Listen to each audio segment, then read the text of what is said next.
Praise the lord. ద్వితీయోపదేశకాండం 28వ అధ్యాయం 12వ వచనం. నీవు అనేక జనములకు అప్పిచ్చుదువు కానీ అప్పు చెయ్యవు అంటున్నాడండి. అనేక జనులకు అప్పిస్తానా, అప్పు చేయనా?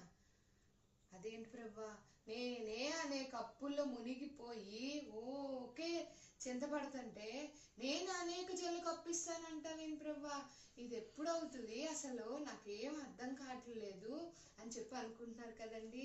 అవునండి, మన దేవుడు గొప్పవాడు. అనేక జనులకు అప్పిస్తావు కానీ అప్పు చేయవని ఊరికే ఎందుకు చెప్తాడండి? మనకి అన్ని ఎరిగి ఉన్న దేవుడే కదా.